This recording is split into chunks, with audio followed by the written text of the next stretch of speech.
de número 12, ou melhor, a pergunta de número 12, só quero chamar lição agora. Pergunta de número 12 do Catecismo Maior de Westminster, que vai tratar sobre os decretos de Deus. A pergunta é a seguinte: o que são os decretos de Deus? Resposta: os decretos de Deus são os atos sábios, livres e santos do conselho de sua vontade, pelos quais, desde toda a eternidade, Ele, para a sua própria glória, imutavelmente predestinou tudo o que acontece, especialmente com referência aos anjos e aos homens. A gente vai tentar seguir esse estudo com auxílio de um conteúdo feito por um outro pastor, teólogo, e nós vamos começar, primeiramente, antes de começarmos a explicar essas porções da própria resposta do Catecismo Maior, nós vamos passar a pensar, primeiramente, sobre algumas questões relacionadas aos decretos de Deus, ou pensando, primeiramente, sobre algumas pressuposições dos decretos de Deus, ou sobre uma pressuposição. A pressuposição dos decretos de Deus é a soberania de Deus. Antes de pensarmos objetivamente sobre os decretos, vamos pensar primeiramente sobre a questão da soberania deste Deus a quem nós servimos. Este Deus que nós servimos, esse Deus que nós conhecemos como revelado na Escritura Sagrada, ele é um Deus que é rei. Ele é alguém que é rei e que reina soberanamente sobre o mundo. Ele é o Deus que é rei, o homem é servo. Ele é o Deus criador, o homem é criatura. Ele é o Deus que governa e o homem é aquele que se sujeita, se submete. Ele é o Deus que ordena e o homem é aquele que obedece. Deus é aquele que é revelado na Escritura como aquele que é totalmente soberano em todas as questões. Soberano em todos os seus planos, ele é soberano também em todas as suas ações. Ao passo que o homem é totalmente responsável perante Deus em todos os seus planos e ações. Como diz Provérbios 16, verso 9, a mente do homem planeja o seu caminho, mas o Senhor lhe dirige os passos. O Senhor lhe dirige os passos. Então, quando nós pensamos nessa questão dos decretos de Deus, ou na soberania do Senhor, nós entendemos que este Deus, ele é este Senhor que não pode ser desconsiderado, mas sim afirmado sempre como este Deus que é soberano sobre absolutamente tudo. E sobre cada um de nós, povo dele em particular. Mas o que significa então dizer que Deus, ele é soberano, né? O que é que nós queremos dizer quando nós afirmamos isto? E quando nós falamos que Deus é soberano, nós estamos querendo dizer que Deus é Rei Altíssimo, como já falamos, o Rei Altíssimo do céu e da terra, que governa e também controla seu universo com um propósito, para a sua própria glória, que controla o universo assim como lhe agrada, sendo aquele Deus que pré-ordena tudo aquilo que acontece. Nós olhamos para a Escritura, essa é a realidade que nós encontramos muito claramente declarado. Por exemplo, olha o que diz o Salmo 115, verso 3.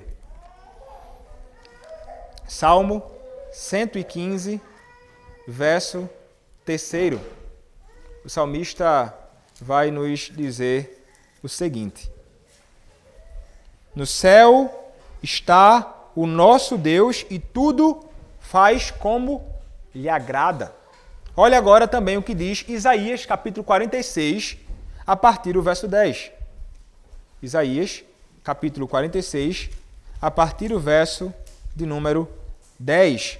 Vai dizer assim a palavra: que desde o princípio anuncia o que há de acontecer e desde a antiguidade as coisas que ainda não... E desde a antiguidade as coisas que ainda não sucederam, que digo, o meu conselho permanecerá de pé, farei toda a minha vontade. Daniel, capítulo 4, verso 35, também nos ensina o seguinte: Daniel, capítulo 4, verso de número 35. Todos os moradores da terra são por ele reputados em nada, e segundo a sua vontade, ele opera com o exército do céu e os moradores da terra. Não há quem lhe possa deter a mão, nem lhe dizer: que fazes? E ainda, uma última referência, Atos capítulo 4, versos 27 a 28. Atos capítulo 4, versos 27 a 28, diz assim a palavra do Senhor. Porque verdadeiramente se ajuntaram nesta cidade contra o teu santo servo Jesus, ao qual ungiste, Herodes e Pôncio Pilatos com gentios e gente de Israel, para fazerem tudo o que a tua mão e o teu propósito predeterminaram. Então perceba que o Senhor, ele é aquele que é soberano realmente, pré-ordenando tudo o que acontece. A pré-ordenação, ela diz respeito, sobretudo, a tudo mesmo, né? Todas as coisas criadas por Deus. Predestinação, nós falaremos sobre isso, sobretudo, na próxima pergunta, está ligada à predestinação de pessoas para a salvação. Como vai tentar apresentar um estudioso, pensando sobre as questões da predestinação e qual a diferença entre pré-ordenação e outra palavra que nós veremos aqui, predestinação, ele diz que pré-ordenação é um termo que se aplica a todos os decretos de Deus referentes a tudo o que acontece no universo criado. Predestinação denota os decretos de Deus referentes ao destino eterno dos anjos e dos homens. Nós falaremos sobre predestinação de modo mais claro na próxima pergunta, se Deus permitir. Mas Deus é quem estabelece todas essas coisas. Por quê? Como nós estamos tentando estabelecer aqui, antes de tratarmos diretamente sobre os decretos de Deus, porque Deus é soberano. Então, que Deus é rei é uma verdade muito frequente e é grandemente enfatizada em toda a palavra do Senhor. Isaías 33, verso 22, Ezequiel 1, verso 26 e outros textos na Escritura nos mostram essa realidade de que, de fato, Deus é rei. Mas então, começando a pensar um pouco agora relacionado ao que são aos decretos de Deus. Pensando sobre o que significa ou o significado dos decretos. Os decretos de Deus são os seus planos, são as suas ordens e propósitos para a sua criação. E a Bíblia ela vai usar uma diversidade de expressões para apresentar a doutrina do decreto de Deus, do decreto eterno de Deus. Ele usa a palavra decreto, por exemplo, como está lá no Salmo 2, verso 7, certamente contarei ou proclamarei o decreto do Senhor. Ele usa também a palavra determinado em Lucas, capítulo 22, verso 22. O Filho do Homem vai conforme está determinado. Também usa a palavra designado, como em Jó, capítulo 23, verso 14. Pois ele cumpre o que está ordenado ou designado para mim, e muitos dos seus decretos estão com ele.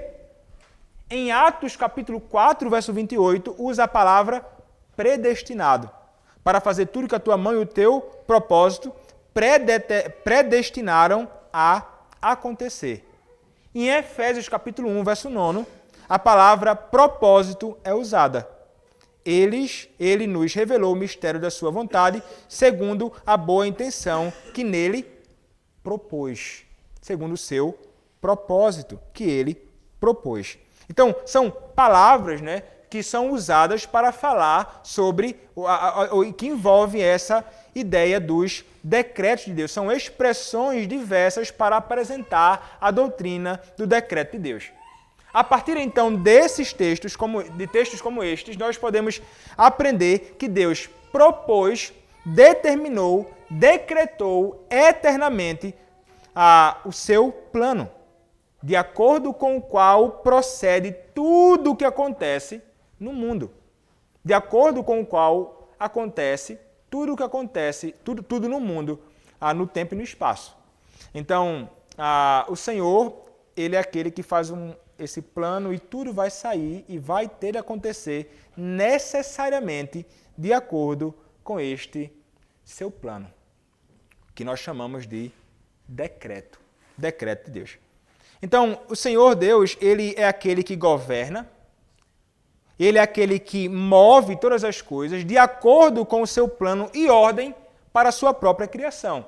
Nós já lemos, inclusive, o texto de Isaías 46, verso 8, em diante, não é? Que ele vai tratar sobre o Senhor como aquele que estabelece e ele vai fazer acontecer aquilo que determinou.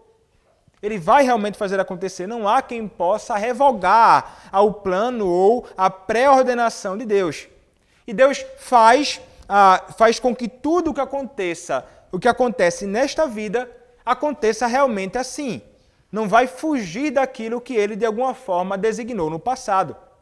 E Deus, Ele governa a sua criação como um Deus soberano, como lhe agrada, e Ele vai fazer isto de acordo também com o beneplácito de sua própria vontade. De acordo com a sua própria vontade. Ele não vai sujeitar a sua vontade à vontade dos homens. Nós veremos mais à frente, quando formos falar sobre o fato de que os decretos do Senhor Deus são livres, nós veremos que os decretos de Deus são livres porque não há nenhuma imposição externa de ninguém subjugando-o, obrigando-o a fazer alguma coisa. Mas ele sim governa a sua criação como lhe agrada, de acordo com o beneplácito de sua vontade. O Salmo 135, por exemplo, do verso 5º ao verso 6º, nos mostra essa realidade. Daniel, capítulo 4, verso 17, e também os versos 34 e 35, nos reforçam essa realidade relacionada aos decretos de Deus. Então, dizer que Deus é um Deus soberano é dizer que Ele governa e move todas as coisas de acordo com o seu plano perfeito, assim como lhe agrada, de acordo com o beneplácito de sua vontade. Um Senhor que não é soberano seria uma contradição. Chamar de Senhor e Ele não ser soberano. Chamar de Senhor e Ele não ser capaz de determinar, de decretar absolutamente todas as coisas. Então, como Rei, Criador, tudo em todo o universo é sua propriedade pessoal, porque Ele é Senhor soberano e Ele é dono de absolutamente tudo. Dono de absolutamente todas as coisas, como o Senhor Deus, Criador do mundo. A palavra do Senhor pode nos ajudar para sustentar isso que eu acabei de falar, como nos ensina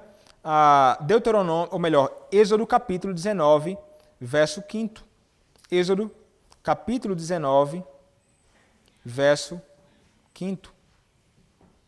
Diz assim a palavra: Agora, pois, se diligentemente ouvirdes a minha voz e guardardes a minha aliança, então sereis a minha propriedade peculiar dentre todos os povos, porque toda a terra é minha. Toda a terra é minha. Essa é a declaração do próprio Senhor e é muito explícito, né? Nós vemos isto sendo dito e ninguém pode aqui contradizer, a não ser que negue a autoridade da própria Escritura, negue a palavra do próprio Senhor. Ainda também em Mateus capítulo 20, verso 15.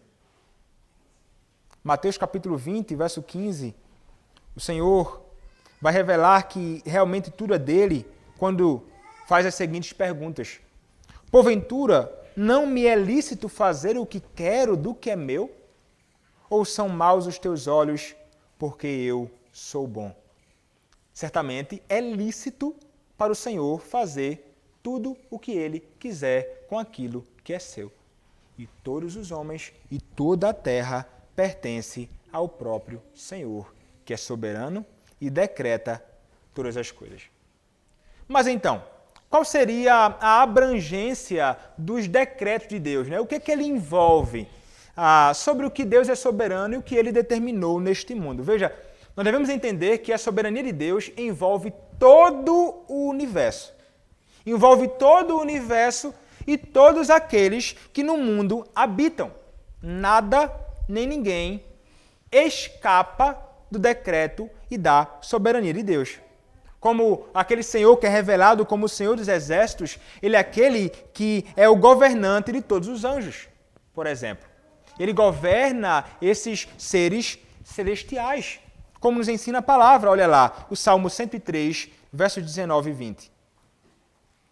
Salmo 103, versos 19 e 20. Nos céus estabeleceu o Senhor o seu trono, e o seu reino domina sobre tudo. Bendizei ao Senhor todos os seus anjos, valorosos em poder, que executais as suas ordens e lhe obedeceis a palavra. Ele também é soberano sobre todos os demônios, como ensina Apocalipse, capítulo 9, verso de número 13.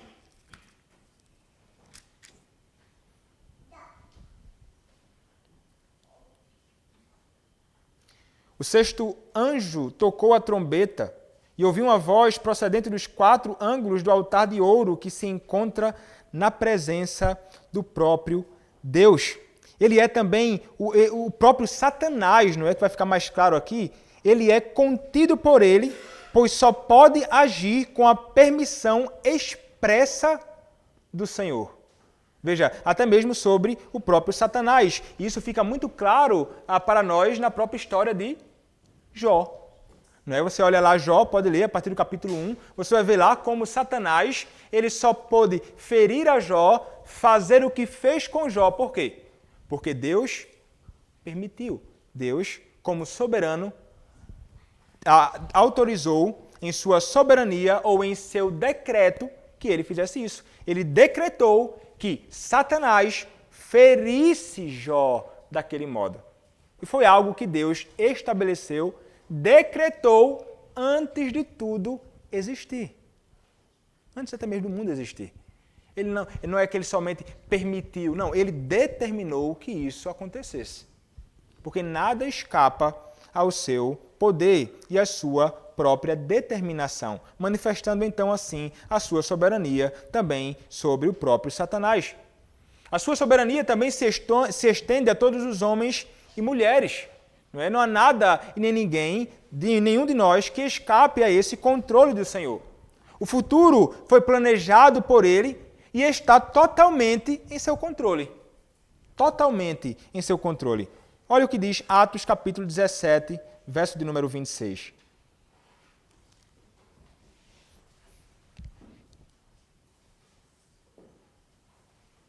Atos capítulo 17, verso 26 diz: de um só fez toda a raça humana, referindo-se a Adão, para habitar sobre toda a face da terra, havendo fixado os tempos previamente estabelecidos e os limites da sua habitação. O futuro é planejado, é determinado e está sob o controle de Deus. Olhe também Mateus 28, versos 18 a 19.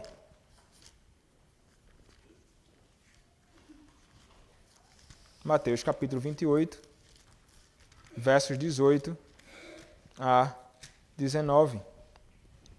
Quando ele vai falar sobre a grande comissão, ele vai tratar sobre a questão daqueles que haverão de sair proclamando esta palavra e que esta palavra ela vai chegar até aos confins da terra. Jesus, aproximando-se, falou-lhes, dizendo: toda a autoridade me foi dada no céu e na terra, ide, portanto, fazer discípulos de todas as nações, batizando-os em nome do Pai, do Filho e do Espírito Santo, ensinando-os a guardar todas as coisas que vos tenho ordenado, e eis que estou convosco todos os dias até a consumação dos séculos. Ele determinou isso e nós temos contemplado desde aqueles dias como o Senhor Deus tem feito valer e cumprir aquilo que Ele mesmo determinou sobre o futuro de tantos outros que haveriam de se render a Cristo em todas as terras. E nós somos aqueles que tiveram a graça de experimentar essa realidade de um Deus que está no controle destas coisas. Mas veja, até mesmo os seres pequenos estão sob o controle de Deus, como os pardais ou os lírios. Um texto que nós conhecemos muito bem, não é? Lá em Mateus capítulo 6, versos 26 a 28. Veja, até as coisas pequeninas que podem ser consideradas como coisas insignificantes estão sob os cuidados do Senhor, quando ele diz: observai as aves do céu, não semeiam, não colhem, nem ajuntam em celeiros, contudo, vosso Pai Celeste as sustenta. Porventura, não valeis vós muito mais do que as aves? Qual de vós, por ansioso que esteja, pode acrescentar um côvado ao curso de sua vida? E porque andais ansiosos quanto ao vestuário, considerai como crescem os lírios do campo. Eles não trabalham nem fiam. Então, ele está dizendo, olha, eu controlo tudo. Se eu cuido, determino, decreto, controlo tudo isso em minha soberania, essas coisas pequenas, quanto mais a vocês. Está dizendo, se eu cuido disso, ainda mais de vocês que são homens.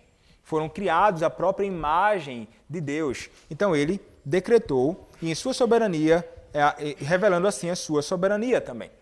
A Bíblia também nos ensina que até mesmo o crime mais hediondo já cometido por mãos de homens perversos estava decretado por Deus. E estamos aqui falando de Cristo, que sofreu, não é, a morte na mão de homens ímpios. E veja que isto nos é dito na palavra. Atos capítulo 4, versos 27 a 28. Nós já lemos aqui, mas veja, Atos 4, versos 27 a 28. Vou ler primeiro Atos 2, 23. Atos capítulo 2, verso de número 23. A palavra diz assim. Vou ler a partir do verso 22. Varãos israelitas, atendei a estas palavras.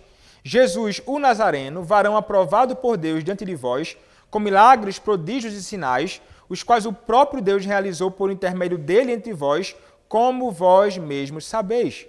Sendo este entregue pelo determinado desígnio e presciência de Deus, vós o matastes, crucificando-o por mãos de iníquos. Veja, ele vai dizer, sendo este entregue pelo determinado desígnio e presciência de Deus. O Senhor decretou que isso haveria de acontecer, mas os homens foram responsáveis pelo que fizeram. Ele diz, vós o matastes. Aqui é onde entra num ponto, quando nós pensamos sobre os decretos de Deus, que traz certa confusão para muita gente. Mas o que nós devemos entender aqui é que o plano de Deus inclui, inclusive, as ações pecaminosas das pessoas. Inclusive isso, mas Deus, ele trabalha usando tudo isso em conjunto para o bem. Para o bem do seu povo, como diz Romanos capítulo 8, verso 28, para a glória do seu próprio nome, contudo, sem ser ele de modo algum o autor do pecado. Como nos diz a palavra em Tiago capítulo 1, verso de número 13. Tiago capítulo 1, verso de número 13, nos dirá o seguinte. Ninguém, ao ser tentado, diga, sou tentado por Deus. Por quê? Porque Deus não pode ser tentado pelo mal e Ele mesmo a ninguém tenta. Então, Deus, Ele em sua soberania, Ele decretou até mesmo as ações mais dos homens, mas Ele não pode ser chamado de o autor do pecado ou culpado por isso, mas sim os homens. Mas o Senhor Deus, em sua soberania, Ele decretou, e o seu decreto envolve o uso de meios para alcançar determinados fins. Não é? Então, há causas secundárias para que a sua vontade seja cumprida neste mundo, e ele governa, inclusive, tudo isso, e ele decretou não somente o fim, mas também estabeleceu os meios para que seu propósito seja alcançado. Um meio, por exemplo, para que a morte de Cristo fosse executada e nós pudéssemos ser salvos através da sua obra na cruz, foi o Senhor ter determinado que homens maus, também movidos pelo intento maligno dos seus próprios corações, se voltassem contra Cristo em sua rebeldia, em perversidade, mentissem, fizessem todo tipo de mal, conduzindo Cristo à cruz. Deus determinou tanto os meios quanto o fim de todo esse processo para a salvação dos homens e para a glória também do seu próprio nome. É algo que nós olhamos e pensamos, puxa, é difícil a conseguir compreender isto, mas trata-se de uma verdade revelada na Escritura, há um decreto de Deus, mas há também algo que é a nossa própria responsabilidade. Então, de acordo com a Bíblia, as escolhas e ações dos homens são livres, eles são responsáveis e predestinadas ao mesmo tempo. O homem é alguém que vai poder e, de fato, escolhe livremente. Ao mesmo tempo, essas escolhas nossas e ações foram decretadas por Deus antes da criação do mundo. Porque Deus, então, decretou, elas necessariamente devem acontecer. Jesus disse em Mateus 18, verso 7, por exemplo, ai do mundo, por causa dos seus tropeços. Aí ele diz, pois é inevitável que surjam tropeços, mas ai daquele homem por meio de quem vem a pedra de tropeço. Ai daqueles. É inevitável, mas ai daquele em quem vem a pedra de tropeço. Então, perceba que há essa questão da responsabilidade do homem e que o homem ele será punido em razão da seus próprios atos, das suas próprias decisões, dos seus próprios planos, que são livres, ainda que decretados por Deus. Então, a afirmação, por exemplo, de Cristo aqui, no texto que eu acabei de ler, confirma duas verdades. Confirma, primeiro, a certeza da ocorrência de um evento futuro. Por quê? Porque foi decretado por Deus. E as ações dos envolvidos naquele evento são realizadas livremente e, portanto, são culpados. Aqui, pensando, sobretudo, não no texto diretamente que eu acabei de ler, em Mateus 18, verso 7, mas na questão da morte de Cristo por mãos de iníquos. Então, as ações dos envolvidos naquele evento são realizadas livremente e, portanto, são culpados, como nos ensina Atos 2, 23, que já lemos, e Atos capítulo 4, versos 27 a 28. Mas quando nós olhamos para isso, é difícil, não é? Como já falei, concebermos e conseguirmos harmonizar essa ideia. Eu sou livre, sou responsável, mas Deus decretou tudo e nada foge ao seu decreto. Como conciliar essas coisas? E alguém já disse, né? Como reconciliar essas coisas? Alguém já disse, não, eu não preciso reconciliar bons amigos. Não são inimigos. Não é? Alguém já pensou em trilhos, né? É como que a responsabilidade humana e a vontade de Deus e as coisas se cumprem, né, nesta vida segundo a vontade do Senhor por meio desses trilhos, a soberania de Deus e a responsabilidade humana. Não é? São dois trilhos que conduzem ao mesmo fim, ao mesmo propósito, a vontade de Deus no final sendo cumprida, mas não são inimigos. A dificuldade está aqui, na nossa capacidade de conseguirmos conceber algo desta natureza, porque é algo que parece estar muito distante ou tentamos encaixar na nossa própria razão e percebemos que é muito profundo para nós conseguirmos compreender essa questão. Mas trata-se, como nós já acabamos de ver, de uma verdade que nós não podemos rejeitar, porque a própria palavra do Senhor nos ensina isso com muita clareza. Então, como um próprio comentarista vai até tentar nos apresentar aqui, ele vai dizer assim, perguntando, Gerhardus Voss, ele vai comentar assim, prove pela Bíblia que os decretos de Deus abarcam as ocorrências que são vulgarmente chamadas de acidentes ou casuais. Aí ele vai apresentar até alguns exemplos. Ele vai dizer, olha, veja como os decretos de Deus envolvem outras questões que nós já até tratamos aqui, mas ele vai dizer, olha lá, Provérbios 16, verso 33.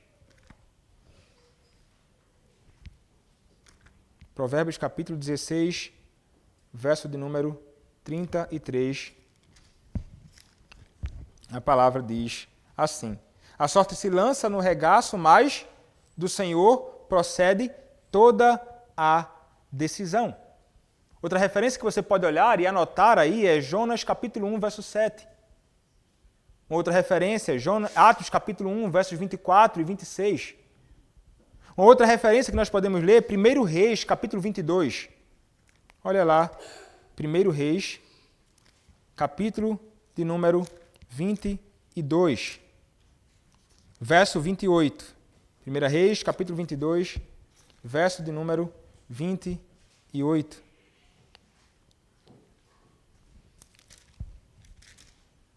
Disse Micaías: se voltares em paz, não falou o Senhor, na verdade, por mim. Disse mais: ouvi isto, vós, todos os povos. Agora olha o verso de número 34. Então o homem entesou o arco e, atirando-o ao acaso, feriu o rei de Israel por entre as juntas da sua armadura. Então disse este ao seu cocheiro: vira e leva-me para fora do combate, porque estou gravemente ferido. Parecia que foi algo lançado ao acaso. Aquele homem teria de morrer. Feriu ele. De um modo impressionante. O Senhor mesmo conduziu isto. Então, perceba que até mesmo esses eventos, eles estavam no decreto de Deus e conduzidos por este Deus que é soberano. E, mais uma vez, prove pela Bíblia, ele pergunta, que os decretos de Deus abrangem até mesmo os atos pecaminosos dos homens. Aí ele vai citar Gênesis 45, verso 5º e verso 8º, Gênesis 50, verso 20, o caso do próprio José, né, que o Senhor usou até mesmo as ações pecaminosas dos seus irmãos para cumprir o seu propósito. 1 Samuel 2,25, Atos 2,23, que nós já lemos. Aí ele vai dizer assim: ao afirmarmos que a Bíblia ensina claramente que os decretos de Deus abrangem até mesmo os atos pecaminosos dos homens, temos que nos guardar cuidadosamente de dois erros. Primeiro, os decretos de Deus não o tornam autor do pecado nem o fazem responsável por ele. Segundo, o fato de que a pré-ordenação de Deus não isenta o homem da responsabilidade de seus pecados. A Bíblia ensina tanto a pré-ordenação de Deus quanto a responsabilidade do homem. Portanto, devemos crer e afirmar a ambos com firmeza, embora reconheçamos sinceramente que não somos capazes de harmonizar os dois completamente. Se deixarmos de crer na pré-ordenação de Deus ou na responsabilidade do homem, caímos de imediato em erros absolutos que contradizem os ensinamentos da Bíblia em muitos pontos. É melhor e mais sábio, através de uma fé singela, aceitar o que a Bíblia ensina e confessar uma ignorância santa dos segredos, dos mistérios que não foram revelados, tais como a solução do problema da pré-ordenação divina e da responsabilidade humana. E como escreveu um outro, não somos obrigados a conciliar os decretos divinos e a liberdade humana. Basta saber que Deus decretou todas as coisas que acontecem e que os homens são responsáveis pelas suas ações. De ambas as verdades temos a certeza das Escrituras, e esta última é confirmada pelo testemunho da consciência. Sentimos que, embora não sejamos independentes de Deus, somos livres, para que nos desculpemos quando cumprimos o nosso dever e nos acusemos quando o negligenciamos. Deus é soberano, decretou todas as coisas, mas nós somos responsáveis por absolutamente tudo aquilo que nós fazemos ou deixamos de fazer neste mundo. E aqui a gente vai concluir o nosso estudo. A gente vai continuar no próximo domingo, se Deus permitir, onde a gente vai tratar sobre o caráter dos decretos de Deus, que envolve o fato de que o caráter do decreto de Deus é eterno, é imutável, é sábio, é livre, é santo. E tudo isso de acordo com a sua própria vontade, para o louvor da glória do seu nome. Então a gente vai tentar ver isto no próximo domingo, se Deus permitir. Aí aqui a gente conclui. Algum irmão tem alguma dúvida?